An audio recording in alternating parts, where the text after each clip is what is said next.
The tongkori is a plucked string instrument played by the Ainu people of northern Japan, and it generally has 5 strings, which are not stopped or fretted, but simply played open.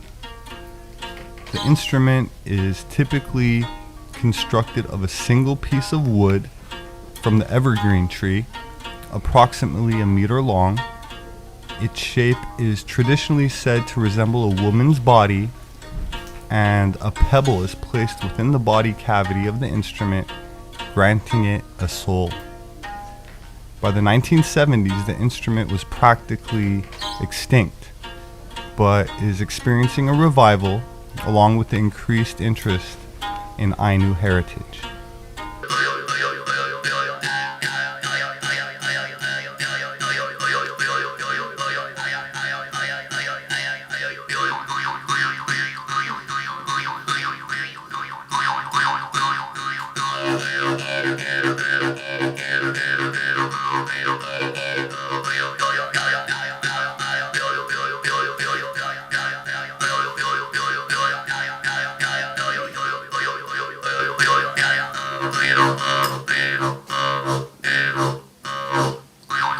The Ainu people are the indigenous inhabitants of Hokkaido. They're also present on Sakhalin, the island off the east coast of Russia, as well as northern Honshu, Japan's biggest island. The modern Ainu population is estimated to have dwindled down to around 24,000 people, and until the 20th century, there were at least 19 dialects of the Ainu languages. Only the Hokkaido variant survives, and the Endangered Languages Project puts the current number of native speakers at just 10, though attempts are being made to revive it. Modern Ainu generally have lighter skin complexion, more body hair, are slightly taller, and have higher bridged noses than most Japanese. The ancient Ainu ate raw salmon that was thinly sliced and used wasabi to preserve it. So it may be that the Ainu people showed the Japanese sashimi, not to mention the harpoons the Japanese still use. Anthropologist C. Loring Brace of the University of Michigan has studied the skeletons of about 1,100 Japanese, Ainu, and other Asian ethnic groups, and has concluded that the revered samurai of Japan are of the Ainu. According to Dr. Brace, and I quote, "This explains why the facial features of the Japanese ruling class are so often unlike those of typical modern Japanese. The Ainu-related samurai achieved such power and prestige in medieval Japan that they intermarried with royalty and nobility, passing on Jomon Ainu blood in the upper classes." Now, anthropologist Marvin Harris believed the Japanese custom of whiteface was an emulation of these early noblemen. That said, the oldest known ceramic pots discovered in Japan are not made by the Ainu, but by the Jomon people. So who were they? Anthropologists called them Asiatic Caucasoids because they had facial features and body hair that seemed more European than Asian. In fact, the Ainu are thought to be a remnant of a very ancient population that was once widespread in the Old World. This is 28,000 years from China. What we know of these early Asians is based on just a few skulls. It's one of the earliest anatomically modern Homo sapiens in Asia. One of them is a 28,000-year-old specimen from China, which looks very much like the 9,000-year-old Spirit caveman. And there are some marked similarities in the facial architecture. Tremendous similarity in the shapes of the eye orbits in the sense that they're both somewhat rectangular, similar interorbital distance, overall appearance of the orbits, the shape of the nose. But many of the features, including the very heavy mandible and the prominent symphysis here, those features are very much the same. Hiroshi Oshima, the former Japanese ambassador to Germany during World War II, believed that the noble castes in Japan, the daimyo and the samurai, were descended from gods of celestial origin, which was similar to the Nazis' own belief that the Nordic race did not evolve, but came directly down from heaven to settle on the Atlantic continent. A swastika crossed by 2 arrows within a shield and surmounted by a royal crown on an orange background was used as the coat of arms of the samurai Hasekura Tsunaga in the early 17th century. The swastika symbol is seen frequently in Japan. Its ancient ties to Buddhism's and pre-Buddhist philosophies' civilizing spread throughout 3/4 of Asia is well documented. The symbol is depicted facing both directions and most common in a spiritual context, such as on Shinto and on other temples.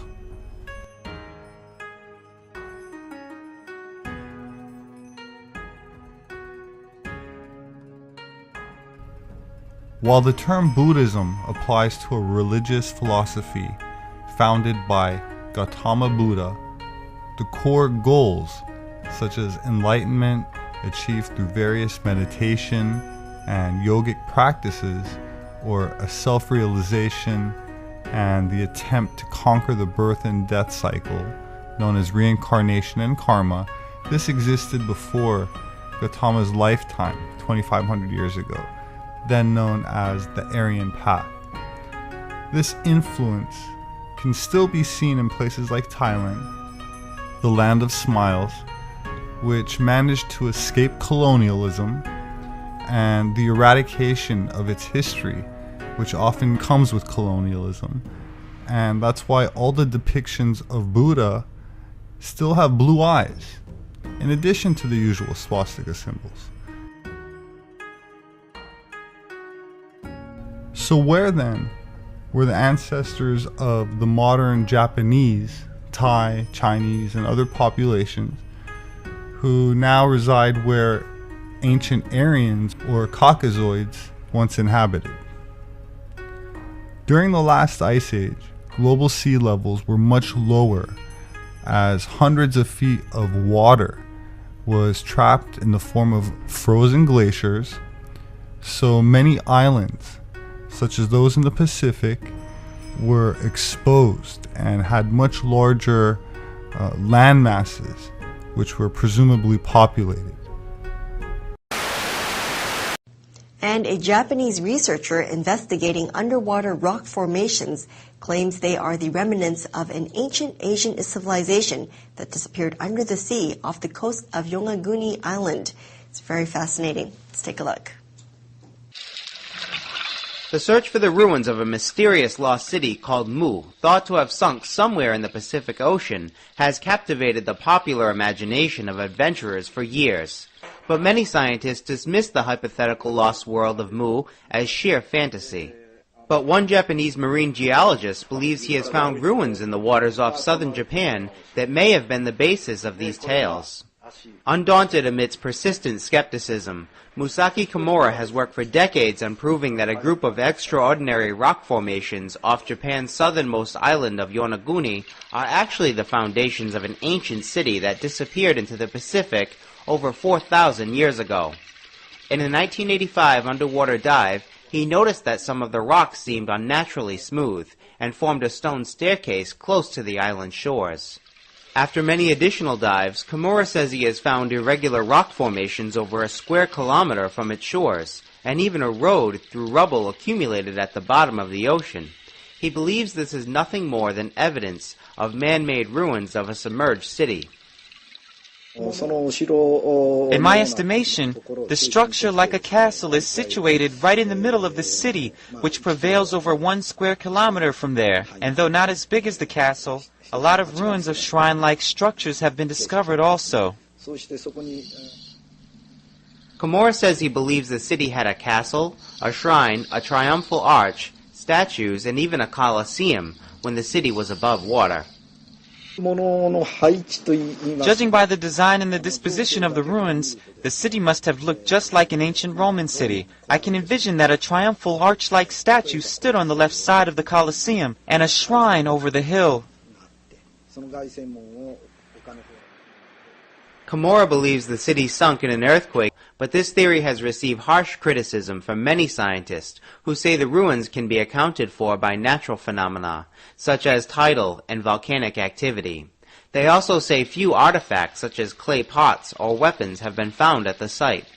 But this is not stopping Komura from looking for more evidence, confirming his belief in the ancient submerged civilization.